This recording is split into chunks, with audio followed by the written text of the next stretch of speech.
Everybody try to squeeze in as much as you can. Yep. Everybody's got their certificates up, right way up, good. Don't cover your faces. Okay, everybody look over here and smile. Perfect. Good job. Okay, congratulations. Coming out. Welcome to Keywood family. I'm excited for you and your new career here. But most importantly, the kids are fortunate. Get home safely. I know you would like to hang out with us, but I know they have a bedtime. Have a good holiday season, and thank you again for coming out. Okay. Our bedtime is at 1 a.m. 1 a.m. That sounds like my kind of night. I know Miss Green. I know. Your eyes went up like, what did he just say? Have a good one.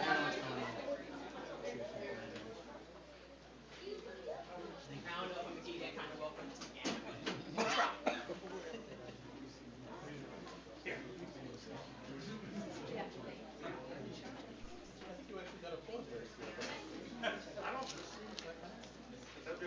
think you left. I said this is the first time you've ever clapped for it.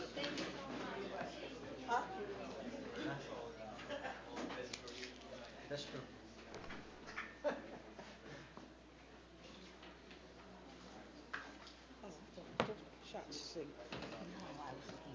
Okay, next we have the student representative report.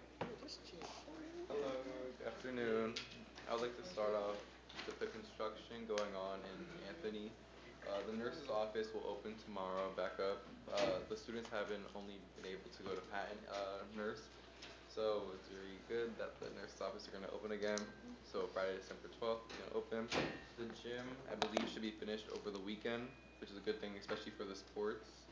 And the gym classes will be returning back there instead of being in F100. The new lunchroom looks completed. I think it's opening the same day or next week on Monday. There was a smaller addition to the regular lunchroom that has already been opened.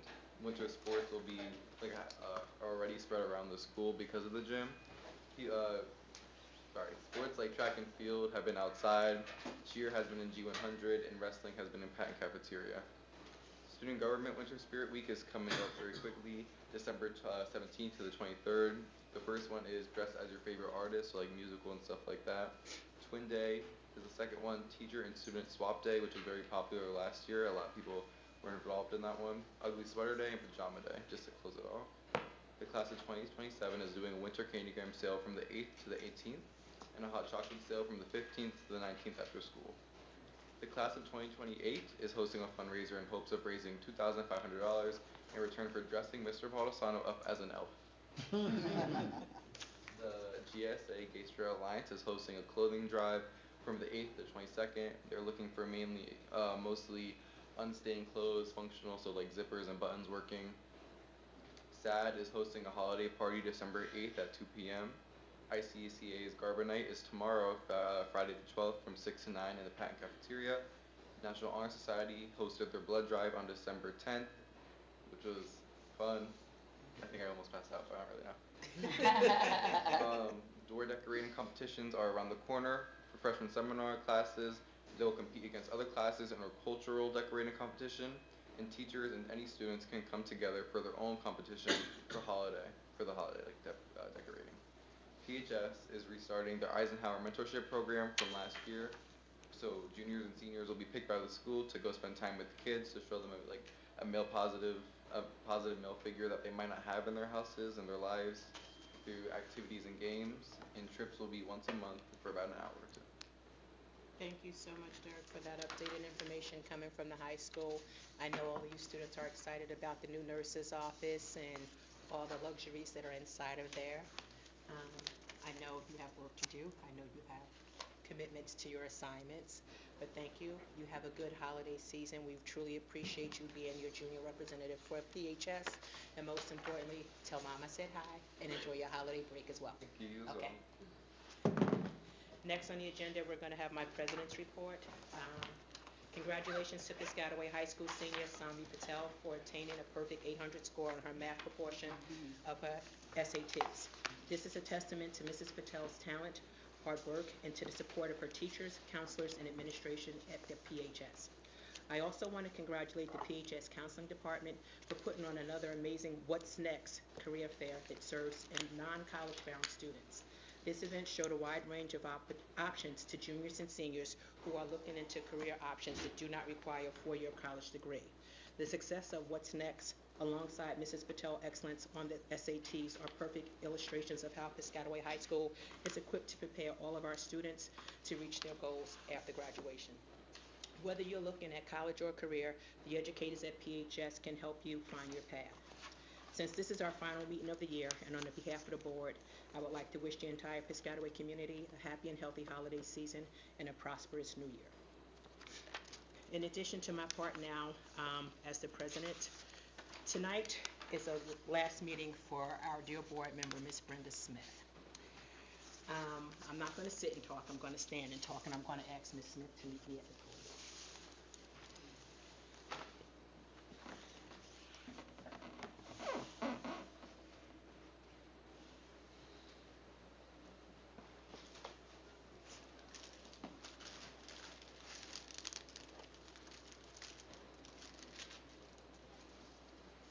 The philosophy is to give you your flowers while you can smell them and you can appreciate them.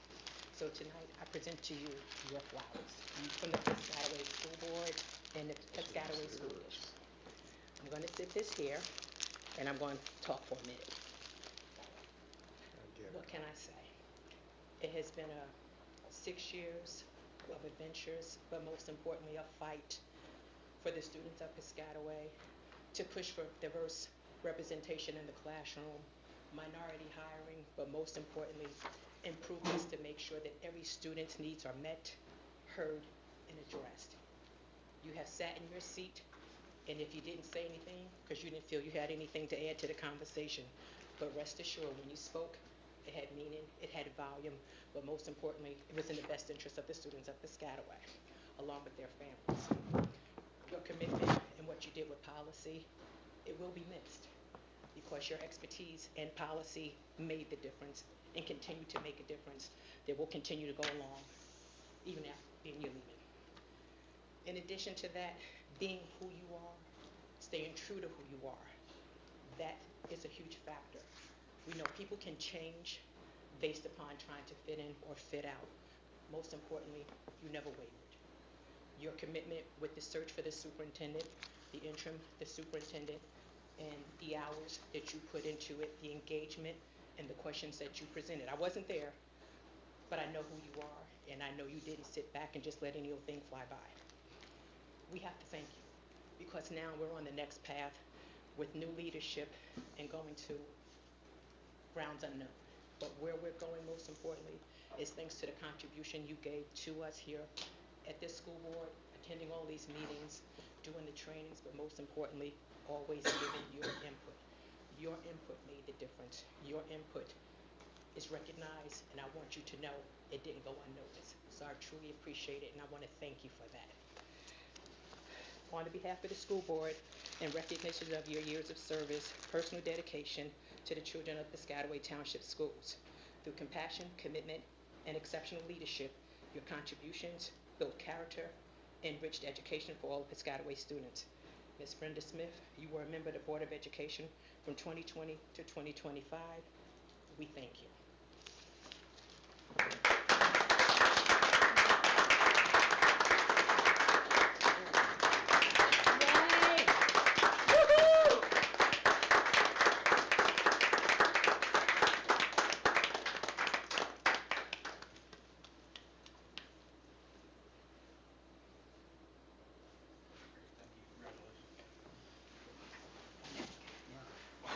I just wanted to say thank you to everyone who contributed to this. My 6 years on the board have been very rewarding. Rewarding because I was able to assist the kids of Piscataway. And I look forward to onward and upward. I look forward to Mr. Glover bringing new things and new innovation to the township. I will be watching. I have grandchildren and great-grandchildren in the system, and I will be here. If I'm needed, I will respond, and I served 6 years, and I'm very happy that I did. Best of everything to Piscataway, which is a wonderful district of which I'm very proud to have had any contribution at all. Thank you. Thank you. Now, also under my president's report, we're going to have a presentation of the annual comprehensive financial report. Mr. Gannon. While Dave is coming to the podium here, ordinarily you would have the audit report already in front of you, but because of some peculiarities this year, a very late release of what's called the Federal Compliance Supplement. The audit issuance was very rushed. We are one of a low percentage of districts that actually got the audit completed on time by the December 5th deadline, because we were ready and we were just waiting for this supplement, but due to that, the report itself was not able to be bound and issued. I'll hand out some summary sheets. Dave will talk through a summary. Dave was at our Finance Committee meeting on Monday. As soon as the audit reports are ready, probably within a week or so, they'll be issued to you. If you have any questions, please feel free to call me, and if it merits that we want to bring Dave back, he's certainly willing to do so. So with that, I'll turn it over to Dave. Good evening, everybody. Good evening. It's always tough coming in December because there's such tough acts to follow. Never mind talking about an audit report. But, you know, one thing I always like to mention is we did receive excellent cooperation from the district. Our ability to issue by December 5th is directly attributable to your staff. You know, our audit goes 4 weeks in time, and during that time, you know, everyone's got to do their normal jobs and duties, but they also have to respond to all of our requests, and we always appreciate their cooperation and professionalism. We have issued, so one of our objectives is to perform a financial statement audit, issue an opinion on your financial statements. We have issued an unmodified opinion on your financial statements, and what that means is those statements follow all the generally accepted accounting principles that are required of you. In addition to that, the district also submits their annual report to the International ASBO, International Association of School Business Officials, to have it independently reviewed. I think there's less than 30 school districts in New Jersey that actually do this. So an independent individual actually reviews the financial statements and provides us with assurance that everything is in accordance with all the requirements. So this is the 8th consecutive year that the district's obtained this award. So congratulations to the district for that. I'll tell you, I found that, you know, the underlying data and the financial reports of the district are in excellent condition. So, you know, when you receive those monthly reports, you should feel very comfortable that they're accurate and that you can rely on them to make important decisions for the district. Overall, the district's in sound financial position. At the end of the year, the general fund had $64.8 million of fund balance, which was a slight decrease from the prior year, $2.4 million. It's important to remember, out of that amount, $26 million is restricted for capital reserve. And as you all know, you have no bonded debt, which is very unusual for a district this size. And part of that reason is that you've set aside money each year to put towards capital improvements. So you've saved on interest expense and all those other types of costs that go along with issuing debt. So, I think this is like the third or fourth straight year that you've had no bonded debt. Again, an extraordinary accomplishment. You also have a maintenance reserve of $6.5 million, an emergency reserve of $1 million, $10.8 million of encumbrances. So what that is that out of the budget last year, you awarded contracts, started projects, mostly from a construction perspective. And those projects just weren't completed by end of June 30th. So what happens, that rolls into your next budget, and then you expend those funds during this fiscal year. Out of that 10.8, 9.3 was actually related to construction and capital outlay. $8.7 million is designated and being utilized actually in the year that you're in, the 25-26 budget. That was utilized to support it, to keep taxes lower. At the end of this year, $6.6 million is excess surplus, and what that means is that you'll have that for your 26-27 budget to start off, funding the budget with those funds. And a $1.9 million unemployment trust reserve, and the remaining balance is unrestricted. Special revenue fund had about $900,000 of unearned revenue for preschool education. preschool education aid accounted for about $8.8 million. So that money will, again, be utilized in this year's budget. Capital projects fund balance was actually zero. You had an ESIP lease for a number of years that was being completed. $1.6 million was expended out of this past year. And that project's now complete. Well, any interest that was earned was transferred over to the general fund.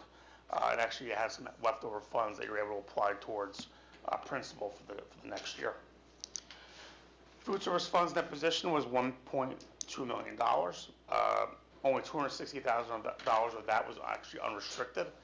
The rest of it was invested in capital assets. So over the last couple of years, the district has spent a considerable amount of money investing in the food service account and the food service fund, purchasing new equipment and modernizing that. And one of the reasons why you had to do that is that the state looks very closely at how much funds you have in the food service account. And there's a certain threshold where they say, you have too much. And you're required to then invest those funds directly into the food service fund, which you did. The adult school and community education program, it's a very wildly successful program for many years in the district.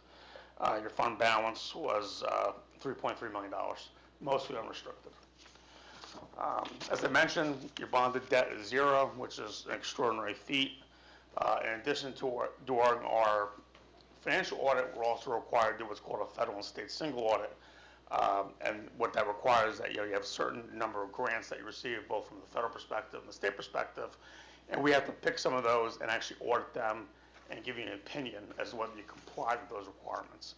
We've issued an unmodified opinion on compliance with the 5 programs that we were required to test. And then, during the audit, we do several different types of tests over internal controls, compliance with a lot of different state statutes that you're required to follow. And we found that we didn't find any exceptions. So there's no corrective action plan that you have to follow this year, which again is a testament to, the diligence of your staff and the administration. So with that, if there's any questions, I'll be more than happy to answer them.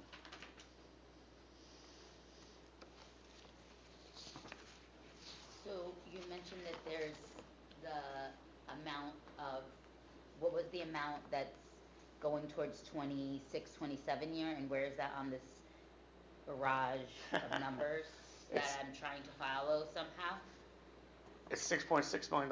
And is it So on? as you, in the first column on the general fund, on B1, Uh-huh, if you go down the page a bit, yeah, it's I see, this one, 6.6 million. got it, Halfway down.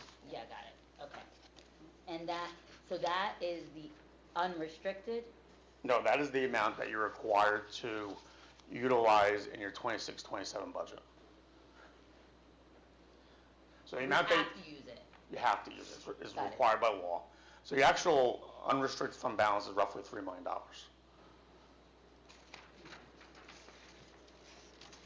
Unrestricted fund balance is the state caps how much we're allowed to keep basically in the piggy bank on the side, right, and they have a cap, and we're at the cap. You're at 2%, yeah. And that's the maximum reserve we're allowed to have. okay, All the other stuff is specifically designated for certain activities or right, funds or reserves, et cetera. I think you're saying the food service Our stuff. capital service, our capital reserve fund, maintenance reserve fund. Right. So we have specifically allocated everything else. Our emergency piggy bank that is unrestricted for anything that might come up is $3 million. Right, An interesting thing for everyone to note is that school districts are capped at 2%. Yep. Dave, you do a lot of municipalities and counties, and what's their limit? There is no cap. there's no cap? No cap. So townships, counties, they could have 15% of their budget, in their piggy bank for emergencies or what have you. But school districts have a 2% cap. And we're at it, and I'm very comfortable and happy with it. All these other reserves and restricted uses of the funds are designated for certain purposes. As the board's aware of all the capital projects we've done, that's one bucket. And we have a bucket for maintenance, that we can use over the coming years. So there's different buckets like that we have the rest of the funds in. Okay. No, I thank you, David Gannon, for your look into the district and with the audit, and thank you to the business office and all the work that you do. And, 9 years in a row, I believe it is, that International ASBO, that's quite a feat and great work. Thank you, Ms. Okay. Happy holiday, everybody. Right, happy Thanks, holiday to Dave. you as Thank well. you. Next, Superintendent. Used to touching the mic. Good evening, everyone. Peace and blessings. Good to see you. Happy to be here, serving in the capacity of superintendent, my first board meeting, and excited to be here. As required, there are a few things that I have to do before I get into my report, but I wanted to just make this announcement publicly and say to the community of Piscataway, the Board of Education here has entrusted me to lead our district, and I have all intentions on leading the district very well. There's a great team of folks who I work with, and thus far in my 3.5 weeks of being here, I'm excited about the direction we're going to go. Trust me, it's going to be light speed in some spaces, but we're going to be very transparent in how we communicate. We're going to be very focused on how we support each other, and we are going to put our students at the center of all of our work. Our students are the number one priority, and the reason that we get up and do this. These are board members who are unpaid. So the time, the hours that they dedicate to this shows me that I have to match that as a paid official of this district. So I want to first begin by just saying thank you. I'm happy to be here. When I say let's get it, let's go, that means let's go. We don't have any time to slow down because our students deserve it. Tonight, as required, I need to do a report that actually outlines our semi-annual violence and vandalism report. I'm doing that in the place of Dr. Lotman, who is out this evening. So I'm going to highlight some of the key components. I'm not going to just read everything word for word. This will be always available if it needs to be for the public, but this is what we are required to report out on our Student Safety Data System, SSDS. These are incidents as described between January 2025 and June of 2025. I'll say that again. This report describes incidents that occurred from January 2025 through June of 2025. In the state of New Jersey, all districts are required to conduct a semi-annual public hearing that provides a summary of the incidents reported to the Department of Education. Incidents that must be reported fall into the categories of violence, vandalism, weapons, and substance abuse. This is based on the Department of Education and statutory guidelines. To give you some comparison data, between the months of January through June of 2024, in the following categories: violence, vandalism, substance abuse, weapons, and HIB confirmed, these were the data points and metrics that resulted. Again, this is from January through June of 2024. The number of violence incidents that were recorded, 26. Vandalism, 5. Substance abuse, 31. Weapons, 1. Confirmed HIB cases, 13. This resulted in a total of 76 incidents that were reported between the period of January through June of 2024. A year later, between the period of January through June 2025, happy to report that we saw a decline in the reported incidents across these same categories. Violence, 20. Vandalism, 4. Substance abuse, 29. Weapons, 3. Confirmed HIB cases, 11, for a total of 67. While it might not seem like a significant number, the reduction in the number of incidents reported does speak to the culture and climate beginning to improve and addressing the needs of our students. The Piscataway School District reports that these incidents have been addressed through our counselors, substance abuse counselors, administrators, and our partnership with the Haven, which is out of Rutgers University. This continued support allows for our students to receive support and participate in activities around social emotional learning, counseling lessons, and drug prevention programs. These are all worthwhile activities that continue to support a positive behavior and help our students understand why violence, vandalism, substance abuse, the use of weapons, and engaging in harassment, intimidation, and bullying are not accepted here, but also we can support you in how to redirect those behaviors. While we do not like to give out discipline to any student in a negative way that can have an impact on their long-term future, consequences are part of the reality. But with those consequences, it also comes bringing students back into the space in a healthy way. And here, we're going to continue to make sure that the students just don't feel the brunt of those consequences. They understand what it means to re-enter back into those learning environments where they may have been disruptive or had some issues that may bring harm to themselves or to others. It is our expectation that we will continue to work with our partners, such as the Piscataway Police Department, our Township Community Outreach Advisory Board, as well as our other mentoring groups, to make sure our students understand how to make the necessary outreach when they see a need for their own development around the issues of violence, vandalism, substance abuse, weapons, and how they communicate with their peer group. The data that has been reported outlines the cases at each one of our schools, as well as if they were confirmed or reported. Again, I do not want to read through each one, but I will state that many times we're concerned about what's happening at our high school, and I'm happy to say that our high school numbers, again, are decreasing, which again speaks to the culture and climate of our high school. The total number of incidents that took place at our high school this year, during the period of January through June of 2025, 48 at the high school. Kanakamak had 0 total incidents.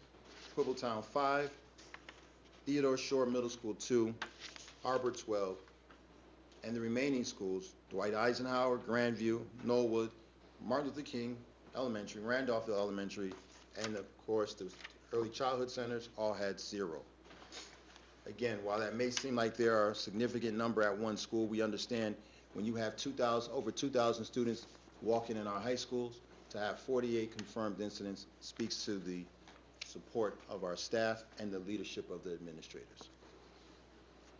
Board members, Madam President and Vice President, that concludes the semi-annual violence and vandalism report that is required to be submitted for the period of January through June of 2025. Yes. I just want to make a note. When we had this same report 6 months ago, I believe it was, there was a significant number of incidents in the middle school level, and I had noticed that there's improvement in Theodore Shore's numbers, but there still continues to be a very large number at Arbor Elementary School. And so I do want to just raise that flag again about what is happening at that elementary school, that we have 12 incidences for a 4-5 school where the other 4-5 school has 0. So it seems like a huge disparity by comparison. So I just feel like we need to look into this a little deeper in terms of where the disconnect is. For Arbor School, you also have 5 confirmed HIBs, whereas MLK again is 0. I feel like there needs to be some more efforts, perhaps, put into play, or some more, investigation as to what we could do to help the students at Arbor to not have incidences of violence and so on. So, I don't know how that goes, I'm a board member, I just feel like there's a disparity, and I just want to comment again to that. I do want to recognize that there's an improvement with Shore, and I want to point that out because there was a huge number there for Shore Middle School in prior reports. So I do want to commend whatever is happening over at Shore. Maybe they can also, team up or help out whatever over at Arbor. I don't know how that goes, but, just wanted to bring that to light. So yeah. And then another note, on the weapons, actually was the only thing that went up. I mean, it's two, more than it was before, but, I mean, any weapons is not good, so, I don't know. There's not really much you can really do about that. Children, so anyways. Thank you, Nancy. Anyone else with questions, concerns?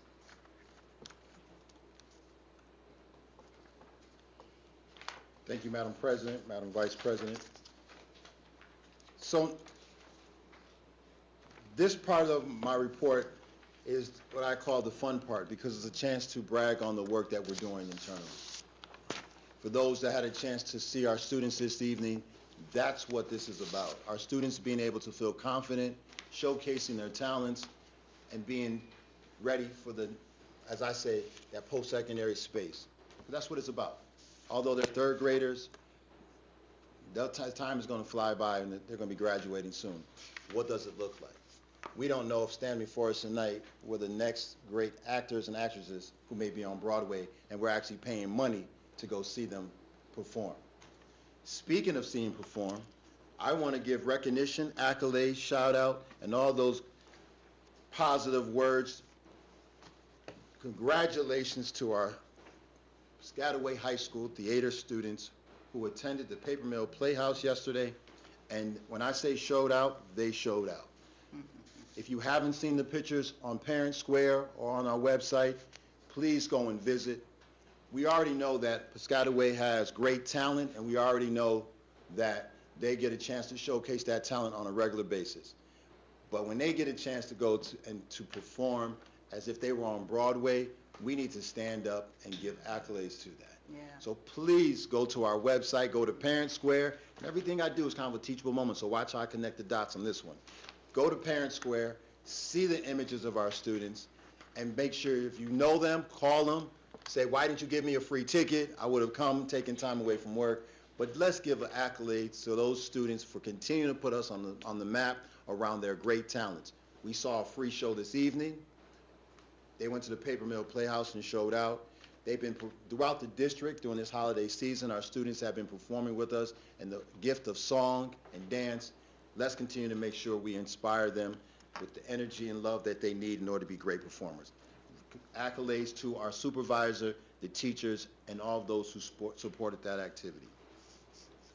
Parent Square, I teed it up a little bit. We've been utilizing Parent Square, from my understanding, since March of April of 2025.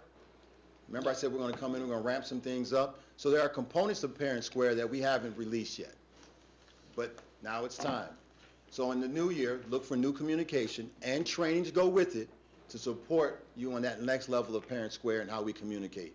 Transparency, but we also want to make sure it's safe communication that you can feel comfortable is coming from us. We also want to be very mindful that we're not sending communication that is just flooding your text message, your emails, and things of that nature. For those of us that have children across multiple schools, you begin to say, I don't know if it's coming from Eisenhower, the high school, Grandview, Short.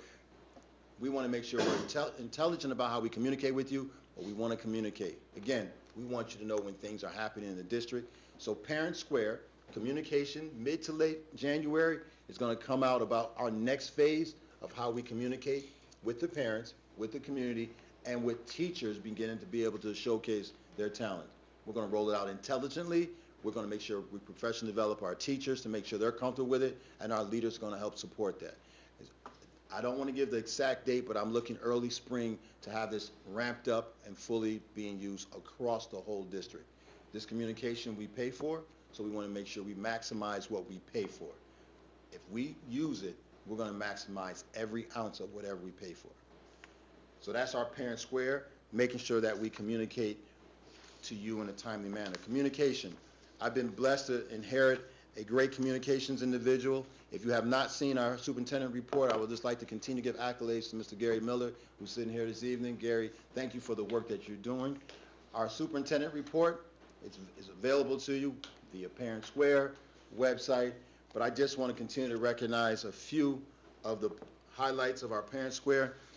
As mentioned earlier by our president, our student who received a perfect score on the math SAT. I'm jealous. I remember when I took it, and I'm a math person, my score was not an 800. So that's very, very good, and she deserves that. I'm sure it's going to be many colleges and scholarship offers coming our way. We talk about those students who may not have aspirations to go right into the college space. The career fair, I went and got a chance to talk to some of our partners who were here to offer job opportunities for our students. Great event. We're going to continue to make sure we give our students opportunities to find if there are other spaces in the workforce that they may be able to enter into. A goal of this superintendent is to make sure they walk into those spaces with credentials so they're ready to earn a living right away. Shout out, anytime I get a chance to see the word algebra used in middle school students, Kanakamak students use algebra to track daily life.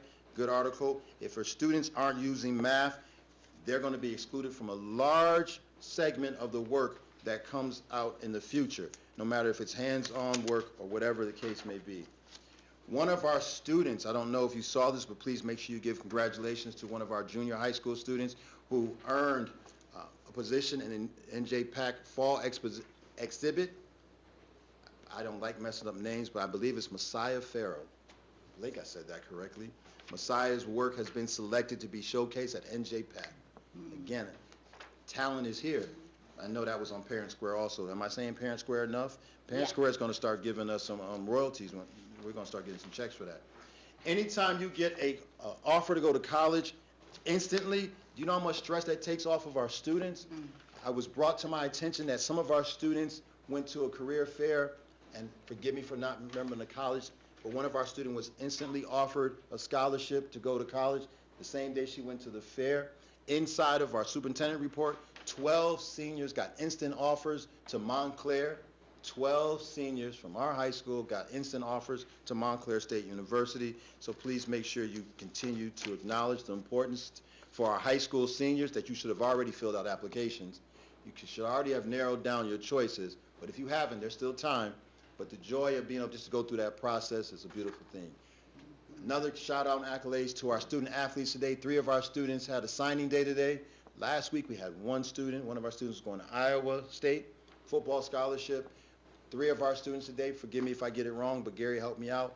We have SUNY New Paltz, we have Fairleigh Dickinson, Fordham campus, and Caldwell College. Those are our 3 colleges where our students signed today. Male volleyball, young ladies volleyball, and male track student. So shout out and kudos to them. I'm coming and winding it down. You're probably saying he does a long report. Stop talking, Superintendent Glover. But I'm just so excited about the things I want to share. I want to tee up the final part of this presentation I think is essential.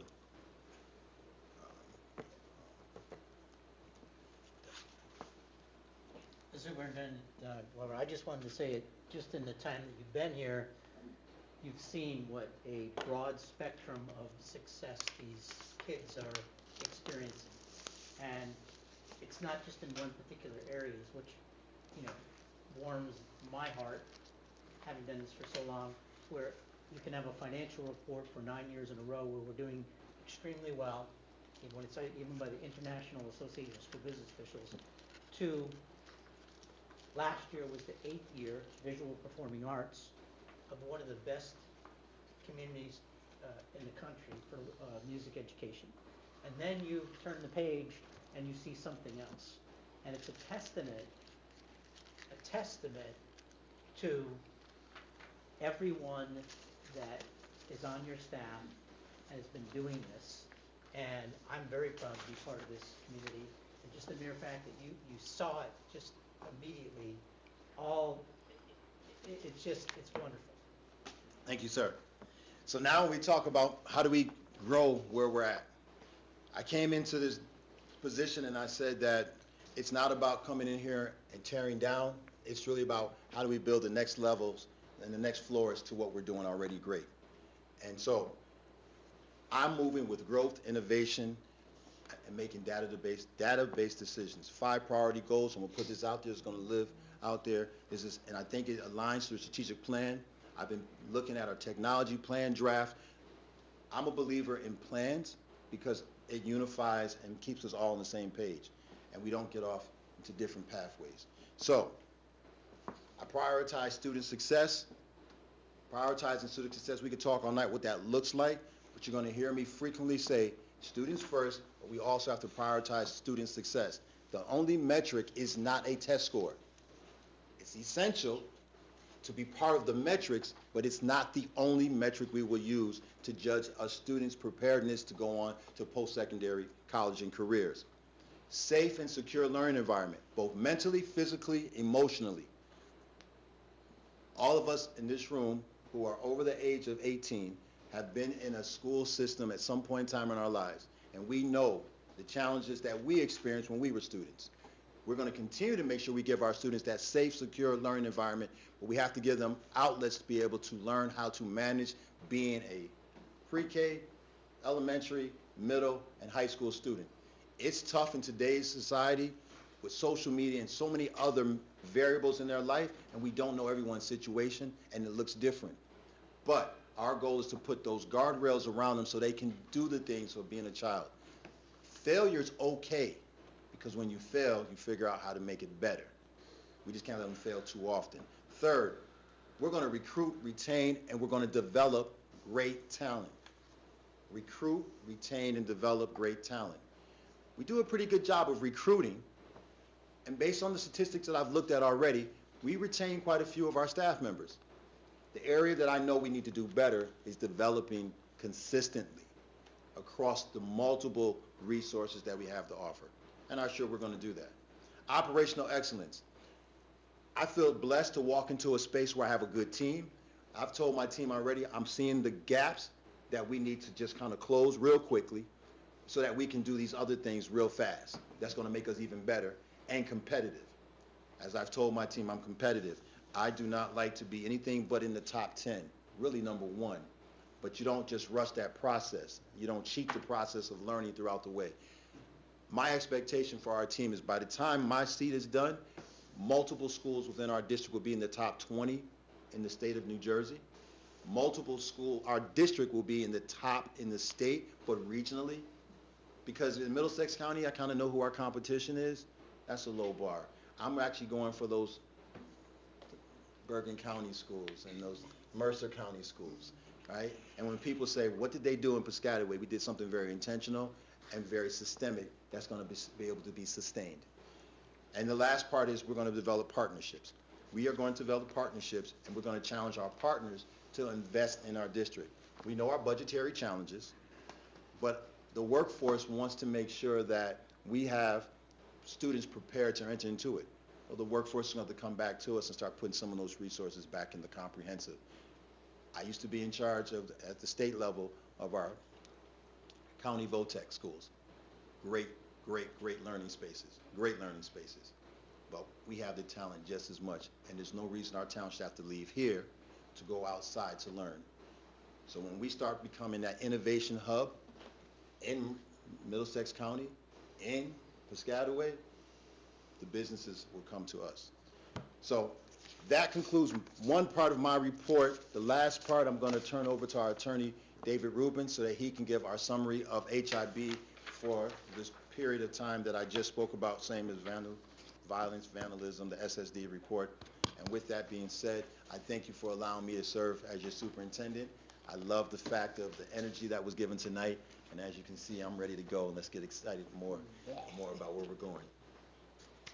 Well, thank you, Mr. Glover. You already have a preview of my semi-annual HIB report because some of the statistics were already contained in the SSDS report. There's a little bit of a crossover. But as you know, twice a year, I'm required to report on the numbers and the patterns of HIB that have been occurring during the last reporting period. You have in front of you a brief report that I prepared covering the same reporting period, January to June. During that period, there were 46 reports of HIB, 11 substantiated HIBs. My job is to try to look for patterns as opposed to one-off incidents. Ms. Salgado-Cowan pointed out that there is, in terms of numbers of both reports and substantiated findings, the numbers traditionally tend to spike at the intermediate and middle school level generally. Some schools are higher than others. Ms. Salgado pointed out one we'll certainly be taking a look at, whether that's actual incidents that are more in one school than another, or whether it's different ways of reporting and detecting HIB from one school to another is something we need to look at.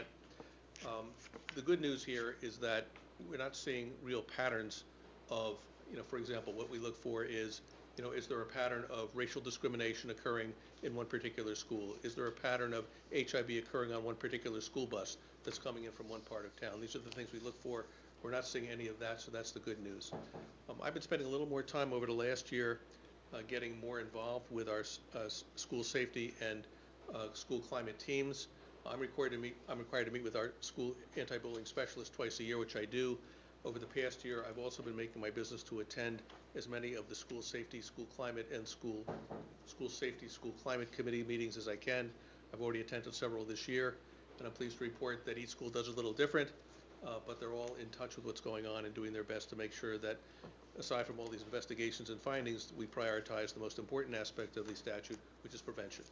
And as Mr. Glover said, school climate is where that starts. We measure success by whether it's not the adults saying we don't do that here, but whether the kids are saying that. So with that, that concludes my report, and I yield the floor back to Mr. Glover. Thank you, sir. Board members, is there any question in regards to the superintendent report? Madam President, I'll yield it back to you. Thank you, Mr. Glover. Okay, next, we're going to go to Personnel and Labor Relations. Ms. Nancy Salgado Cohen. Okay, thank you. Be it resolved that the following motions identified as items A through E be approved as presented. Mr. Secretary, can you take the roll? Dr. Connors? Yes. Mr. King? Dr. Nelson? Yes. Mr. Patel? Yes. Ms. Smith? Yes. Mrs. Salgado Cowan? Yes. Ms. Cherry? Yes. Motion's carried. Committee reports. We had 3 committees that met this month for this meeting. I'm going to start off with curriculum. The curriculum committee met on Monday, December 1st, 2025 to discuss gifted and talented screening, artificial intelligence, literacy, family night, and more. GOGAT screener was discussed by Dr. Baskerville. The district is screening all second graders to be included in LEAP, the gifted and talented program.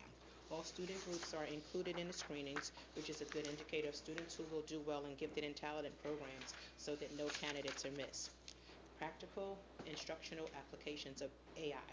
Dr. Baskerville and Chris Arvando discussed that. The district has an artificial intelligence policy, but needs practical applications of what AI looks like in the classroom. The AI action plan and policy will help guide the work of the AI committee. Superintendent Erskine Glover highlighted the importance of careful movement in regards to AI. This may include piloting AI use within certain grade levels and course offerings along with resources for the teachers and administrators. Chris Arvando shared some of the work the district is doing to explore AI, including community partnerships as well as the difference between generative and adaptive AI. Mr. Arvando also shared a listing of existing district programs with high AI usage and some current usage of AI from classrooms. Literacy Parents Engagement Night.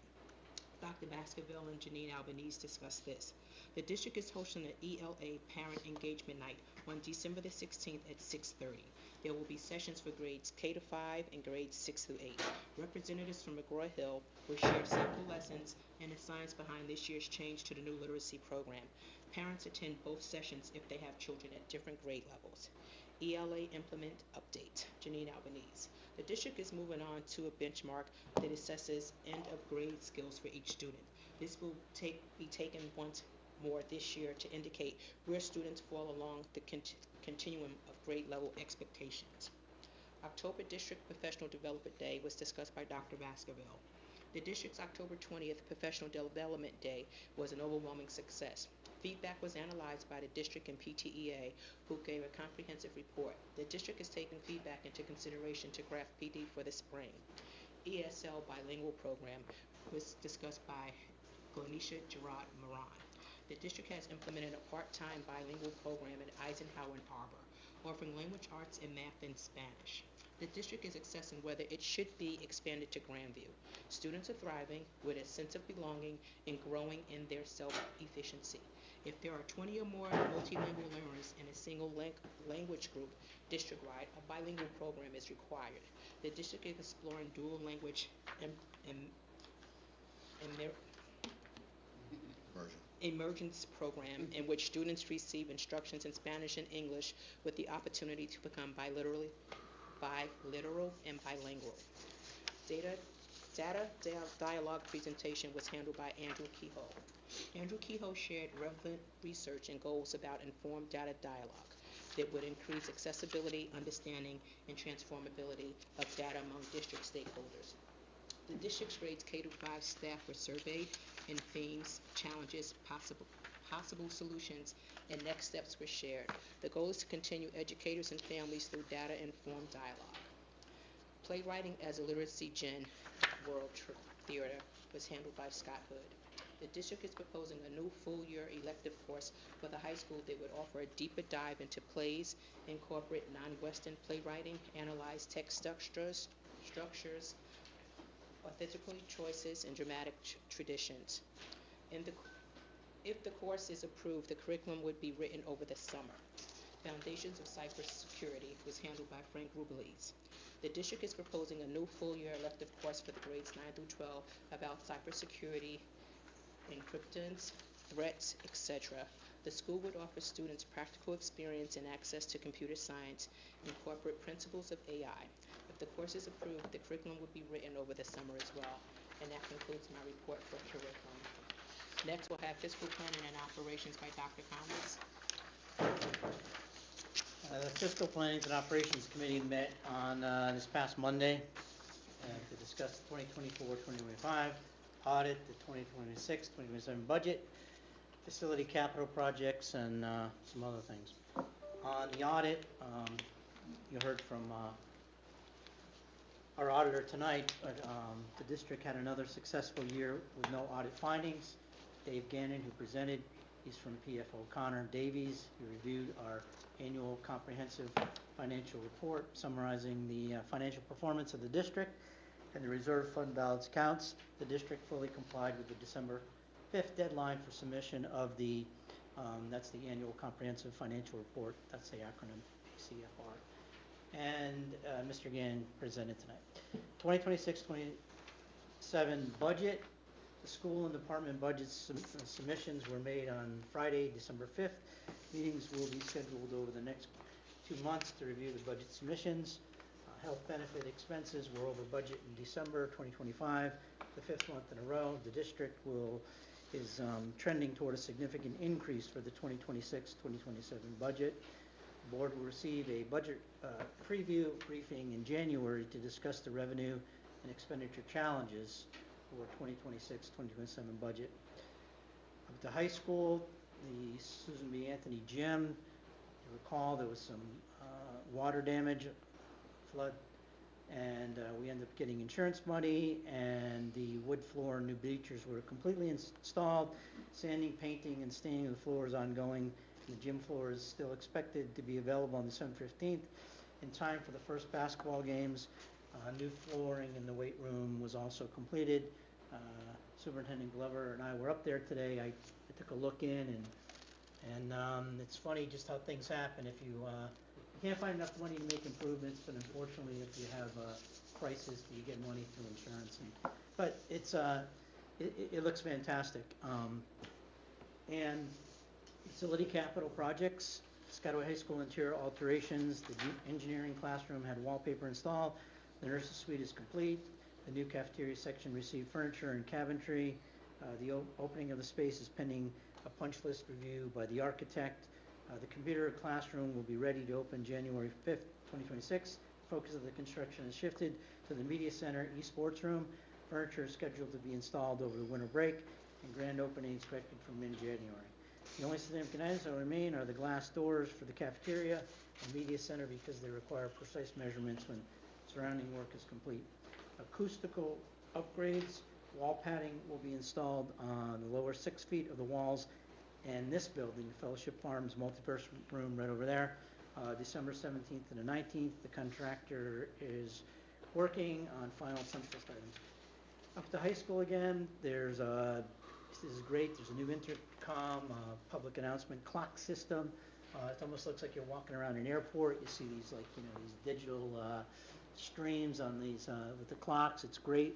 And the alert functions of the intercom system continue to be tested, and phone vendors are working on configuration, migration to the new phone system, integration of the new phone system into the intercom system.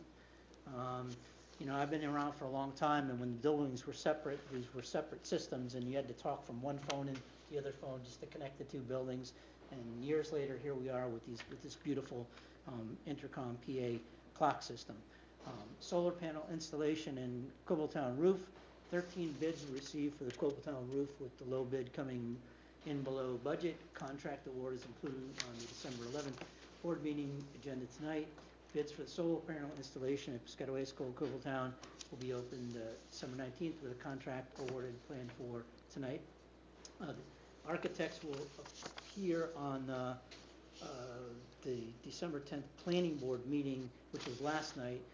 We share our plans with the municipal planning board in case they have any comments. And the bid opening is on January 6th, 2026, and the contract award is planned for January 8th, 2026.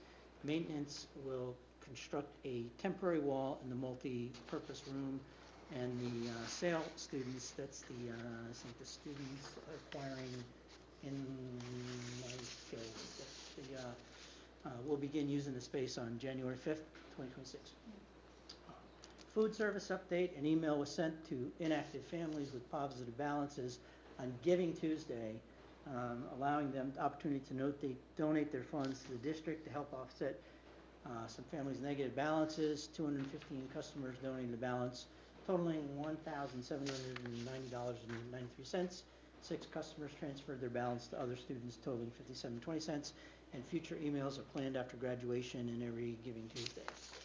New Jersey School Business Legislative Update. We're very fortunate that our business administrator through the New Jersey Association of School Business Officials happens to sit on the legislative committee of that entity, and I happen to sit on the New Jersey School Boards Association, executive committee. So between the two of us, during these meetings, we highlight anything that may affect our school systems financially, and what's going on.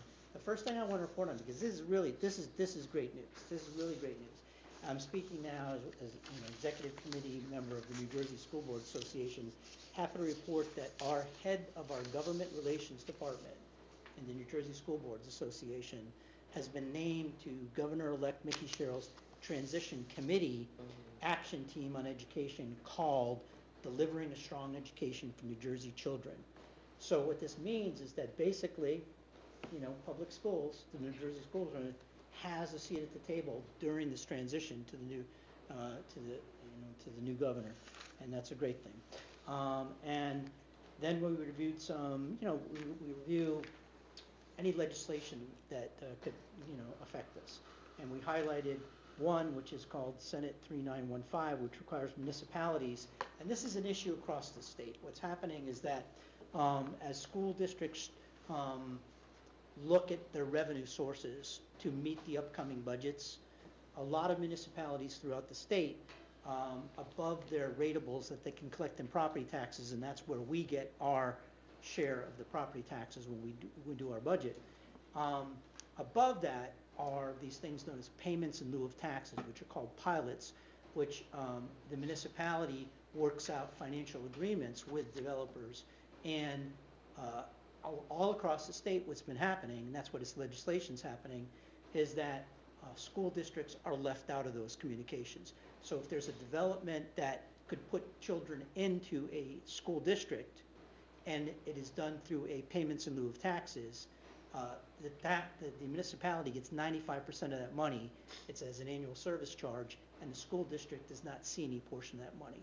So President Cherry, in her time here, was able to get involved in the legislative committee and the delegate assembly, and so 600 school districts come together twice a year and pass resolutions to advocate our legislatures to do something about it. And this is a direct result of the 600 school districts delegates coming together in an assembly saying to our legislatures, we school districts look at it, we want a portion of these payments in lieu of taxes so it's fair to the communities and to the children that we serve. That's a biggie. And then the S5310 and A5846 the biggest discussion is always about the state school funding formula. And those are pieces of legislation which are trying to make better the current school funding formula that we have in place. And those are being considered in the Senate and the Assembly Education Committees. Business office update, something that we are proactive doing. You can see, you heard the financial report, is that we actually have an investment account. So that money that would normally sit that we can invest, we have taken it through the New Jersey Association of New Jersey ARM, which is a asset rebate management system, to invest some of that money to get a better return. And that money can then be used to offset a lot of these capital projects that we saw. And we're doing pretty good there. I think in the $21 million that we've invested in the last couple of years, we've seen up like a $1.8 million that we're able to use, in that part of the budget. And thanks to, and I really thank, the business department is very proactive, and you're doing a great job. The iPad sale, one of the 3 iPad lots were successfully sold. The other 2 lots did not meet the reserve price. The district will attempt to re-auction the iPads in spring. And then, we talked about that increase in healthcare cost. And to be, again, proactive is that, we have to provide for, 75% of our budget goes to support, our teaching staff. And what we want to do is make sure that everybody is well. So there's a wellness committee so we can have preventive, measures so that, do certain things. So, try and keep healthy. And then, the recent was the volleyball game. That went over well, I heard. That went pretty good. Very popular. Very popular, yeah. And now I guess people They had a enjoy it. lot of fun. And so, Madam President, that is my report. Thank you, Dr. Connors. Culture, Climate, and Community Relations. Ms. Nancy Salgado Cohen. Okay, Culture, Climate, and Community Relations Committee met on Thursday, November the 18th, 2025, to discuss positive messaging, community partnerships, wellness initiatives, and more. Positive messaging, we often have Gary Miller at our meetings. He shared a presentation of all the monthly themes, the quotes that you see on the marquees. One of the things that the committee instituted last year was, in addition to those quotes being on the marquees, we also put them up on our social media images. For the October, we reviewed the start of November. The October themes were Hindu Heritage Month, and November was Giving Thanks and Gratitude. Upcoming displays will include Happy Holidays for now in December, and Muslim Heritage Month, and Martin Luther King Day in January. Community partnerships, Dr. Gray shared information about community partnerships. Junior Achievement, Dr. Gray accompanied a group of high school students from PHS Business Academy to the Business Hall of Fame Gala, where students networked and business leaders. The president of Junior Achievement NJ and the president of NJIT. So they were able to hobnob with these executives. The students from the high school Future Educators Association Club, they actually already attended the day at Knollwood, teaching all the 3rd grade classes about financial literacy as part of the Junior Achievement High School Heroes program. And I just want to comment, I actually was able to attend that program. It was on December the 5th, and it was excellent. It was very, very good. The students enjoyed it, both the 3rd grade classrooms as well as the high school students who were presenting. They all had a great day.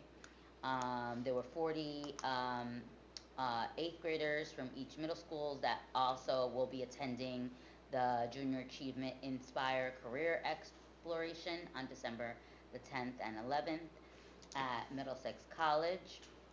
And all of these programs that we do these partnerships with are absolutely free to our district, which is really, really great that we get these opportunities for our students and it's out of no cost to our district. So these are really great opportunities to help foster these programs for our students. Another partnership that we have is through Rutgers University, Rutgers Business School. Dean Charles Brown shared information to the juniors in the PHS Business Academy about college and summer pre-college programs on October the 30th. The What's Next Career Fair in the high school college counseling department. They hosted the annual What's Next Career Fair on December the 4th. Representatives from a wide range of employment options would be visiting the high school to speak to juniors and seniors about jobs and learning opportunities that do not require college. And Jersey Cares, on October the 16th, the Jersey Cares organization arranged for volunteers from PSE&G to complete an outdoor classroom project for the Eisenhower School. Mr. Miller shared photos from the volunteers working on, and they finished the project on that one day. It was really great. They had like an outdoor chalkboard. They had places to sit and have a meal, and it was very, very nice. Wellness services. In our committee, we discussed the Haveman Family Nights that will usually start to take place in the new year, and the possibility of having a presentation from the Piscataway Community Outreach Commission at that event. The committee also discussed potential ways to better promote the Piscataway Community Outreach Commission that we had last year, the In Plain Sight event, such as a teaser video, additional branding, more descriptive title, publicizing it on Parent Square, or messaging from each principal directly to their school. And the committee also discussed having it during a different time of the year and possibly at middle schools instead of the high school. Finally, we discussed the community garden, and we will be revisiting discussions about the community garden in the future, and the plans will be revisited for the spring. And that concludes my report, Madam President. Thank you very much. Approval of minutes, Mr. King. Be it resolved that the following minutes be approved as submitted. Special meeting, November 1st, 2025. Second. All in favor? I have to abstain, I wasn't at Thank you, Dr. Khan, so noted. The next part. Oh, business meeting, November 13th, 2025. Executive session, November 13th, 2025. Second. All in favor? Aye. I have to abstain that one as well. Okay, public comments from the floor. The Board of Education recognizes the value of public comments on the educational issues and school matters of the community interest. In support of this position, the law established a period of public comments at every board meeting. Individuals wishing to speak must state their name and address. Comments are limited to 3 minutes duration, but an individual may speak a second time after all others who wish to speak on the topic have been heard. The board may require that individuals register to speak prior to the beginning of the meeting. Participants may submit written materials in support of their position. All statements and/or questions shall be directed to the presiding officer, and no participant may address or question board members individually. All speakers are required to express themselves in a civil manner with due respect of dignity and privacy rights of others whose legal rights may be affected. Please note, while it's not the board's intention to stifle comments on matters of legitimate concern to the school community, the public should be aware that if their statements violate the rights of others under the law governing defamation and/or invasion of privacy, they may face personal liability to the injured party. If speakers are uncertain of the legal ramifications of their comments, the board urges them to seek guidance beforehand from their own legal advisor. Is there anyone in the public area? Please come forward. How are you doing this evening? Good, how are you? I'm good. And state your name and your address. My name is Jeremy Patel, address 153 Denali Avenue, Piscataway. First of all, I want to thank Ms. Brenda Smith for your services. We thank you for your service. Now, I want to start with my question. Thank you, Ms. Nancy Sagado, for bringing up the safety concerns. I was here for the last meeting when this report was presented, and I am aware that the arbor numbers were still high, and I am still concerned. Yeah. And I'm going to ask the same question that I asked last time as what are we doing about it? I heard a lot of requirements. It almost like we have to. Requirement is like we have to, but if we want to, then we need to. We have to start saying we need to do something, not we are required to. Last time I asked the same question about how are we informing parents. A lot of times students' behaviors what is happening at school, it's not happening at school. It may be family situation, whatever else is happening outside, or their friend circle. We need to do something where parents are aware of resources available out there. And I had a child in Arbor a couple of years ago, and I have one right now, so I'm really concerned about student safety. And information how we get to parent, it's not easy to get. So there is some work to be done, and I kindly request board to look into see what the counseling department can provide as far as the information to parents of.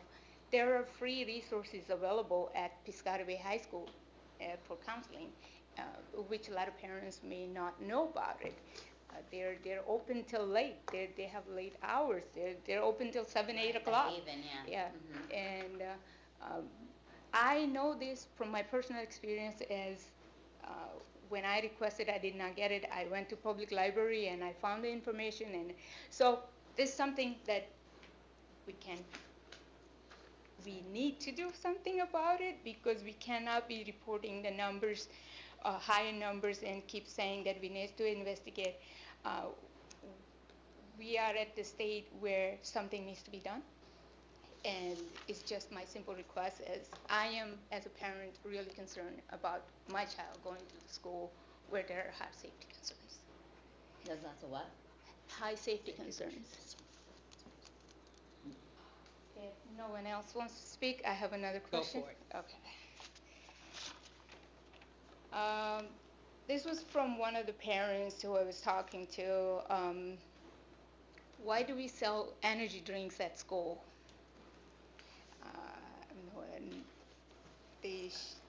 I was not aware that they're In high school, you mean?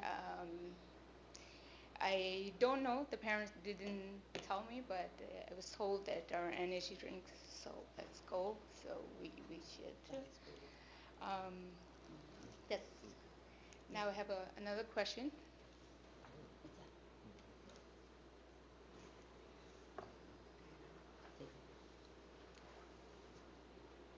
Yes. Sorry about I that. have another question. Yeah.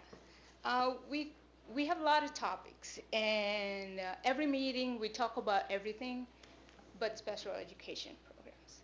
I would like to hear and see some more topics of special education programs and students and the educators. What do they need help with? What kind of concerns we have in the district, and what needs to be done. That's one of the area I'm not seeing in my coming a lot of meetings. So that's something I request that board look into it and see if we can include some special education. There are having monthly special education meetings once a month, and it's held here. So that was my next question. So that's a parent support group meetings that's supposed to be happening. I came to one of them, but there's no communication. When I asked last time, I was told that the case managers should be communicating. There hasn't been any communication that we've been receiving. I have Parent Square, so I checked, but there's nothing on Parent Square about any meetings that is happening, there is monthly meeting happening for parent support group or any upcoming additional meetings. Okay, so we're gonna take those in interests and those questions, we'll write them down, I guess we'll try to get back to you on some of these matters, and Yeah, I don't yeah, know yeah, I'm not asking for answer right now, I'm just saying that I came to one of the meetings, but after that, I haven't been able to keep up because I don't know when the meetings are happening, and then when I asked, I was told, ask the case manager. Can, Um, can I ask that you email your questions to my office, my attention, and to my secretary, and we'll make sure that we get you feedback on those questions. Yep. Because I don't want to rush the judgment and make a wrong statement, but I also want you to get the right information, and so we can make sure we make the adjustments. Sure. Thank you. Regarding the Parent Square, again, we just had a curriculum committee meeting this week, and also we just recently heard that there is a parent engagement meeting coming up on December 16th. the 16th. How are we communicating to parents, and has there been a communication gone out yeah, it's in the Parent Square. on the Parent Square? Yeah, Okay. Because that's, I think, something that would be very beneficial for parents. It's a new ELA program this year that with my personal experience meeting with teachers at the parents-teachers conference, they're also trying to get adjusted to the program. Students are trying to get adjusted to the new learning and stuff. So this meeting will be really helpful for parents, and I don't know if the educators are also invited to come and join, but that's something that it will be helpful. My last question.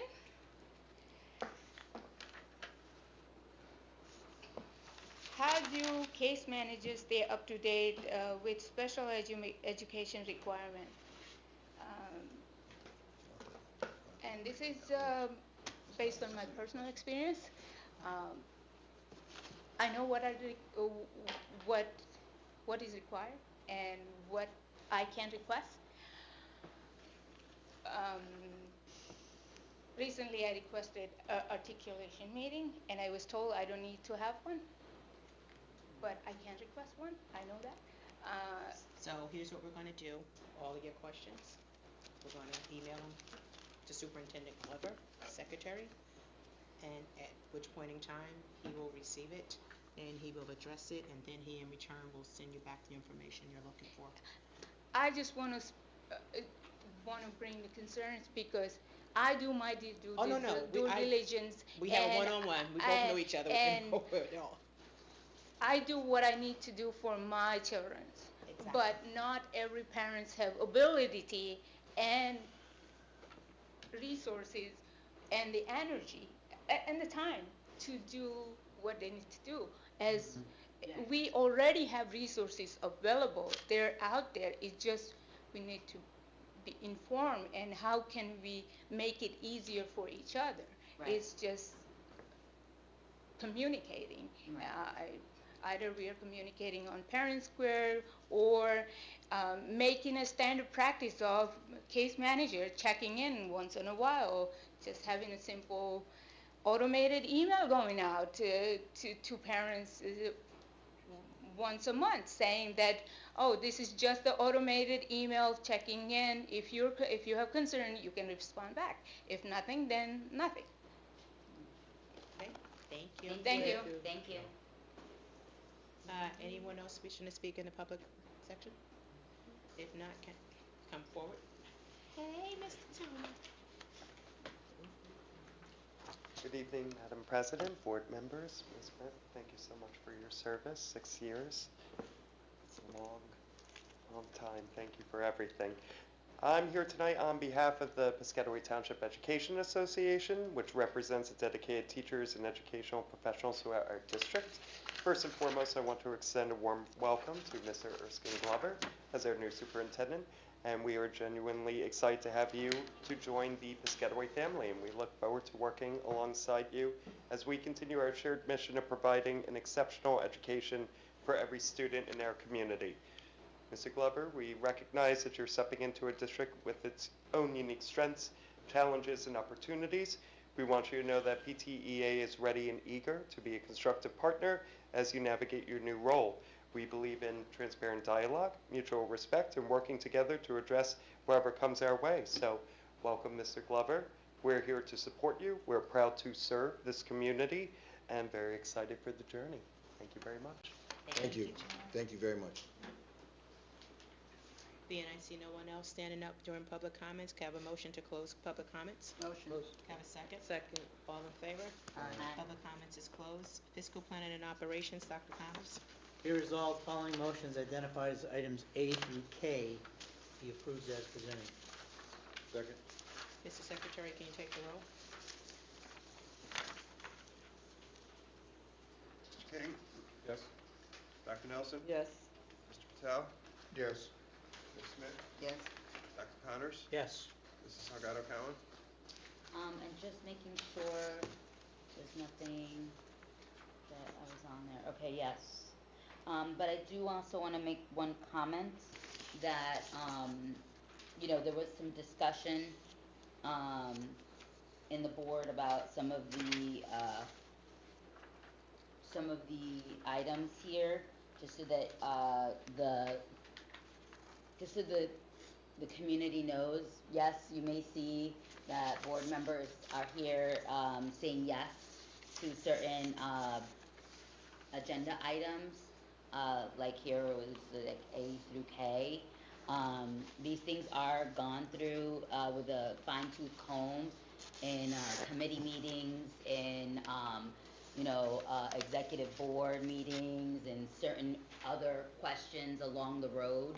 So just because we may be here at the moment saying yes to, certain, things on this, agenda, does not mean that it was not questioned, along the way. There were certain, things in this particular finance, piece that were questioned, and, they were satisfied to the board members, here, and so that's why we are voting yes. So I just wanted to mention that. Thank you for that. Mr. Cherry? Yes. Motion's carried. We have nothing on the policy curriculum, Mr. Patel.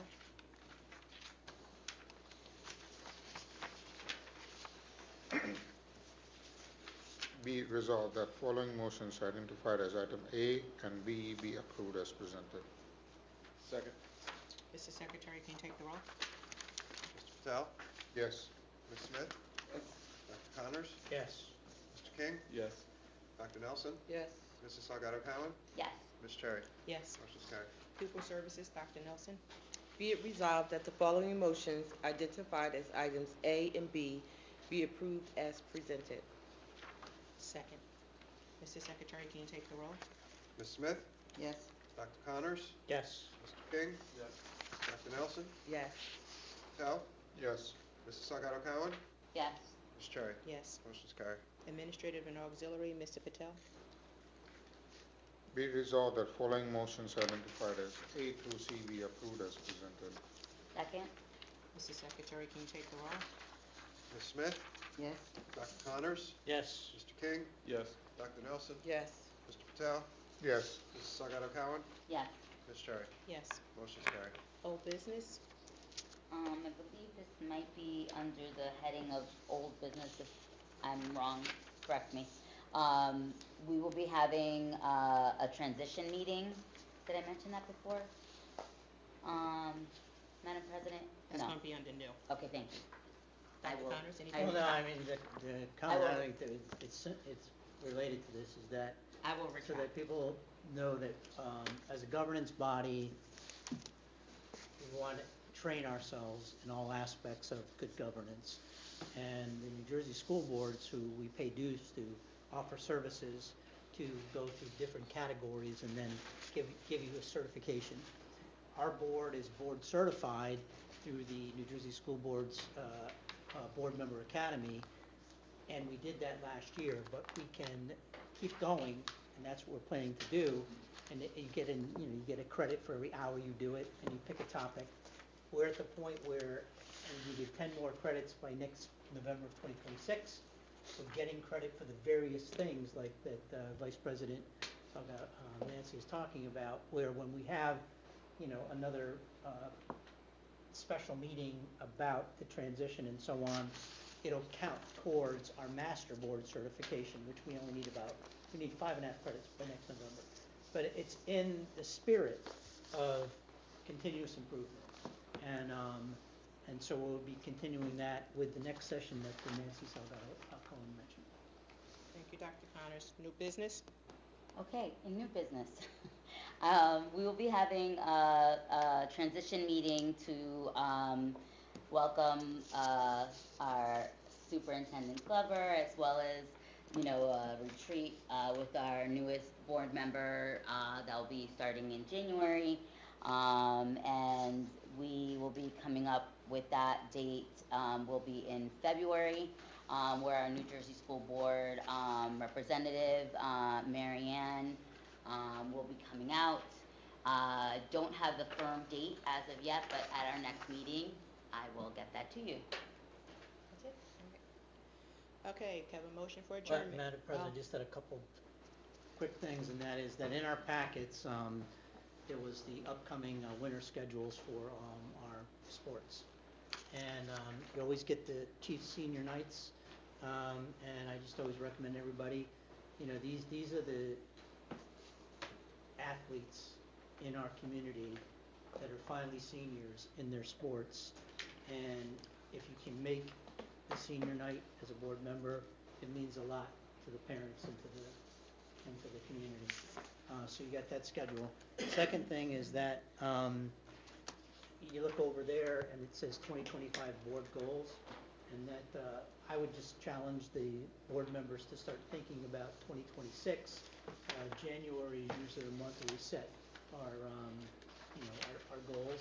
Think about those. And then just the last thing is that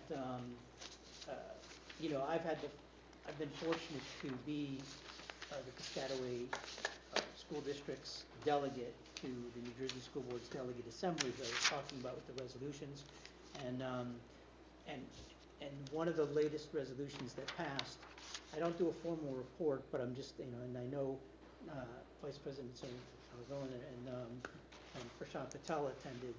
But something that we've done here in this district that actually is ahead of the curve is that back in November of 2018, we as a body passed a resolution about no child should go hungry.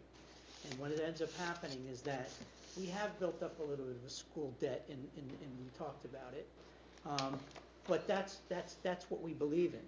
And so we believe in that, and so does a lot of other districts across the state, because one of the resolutions that just passed was they put into our policy manual to advocate for universal, free lunch and free breakfast for all the districts in the state, whether it's paid by federal government or whether it's paid for by the state. But I think that, in my opinion, this is Dr. Tom Connor speaking, that children don't learn if they're hungry, and there's no reason why children should not, if they're food insecure, get access to food one way or the other, no matter how much it costs. And that's my own opinion.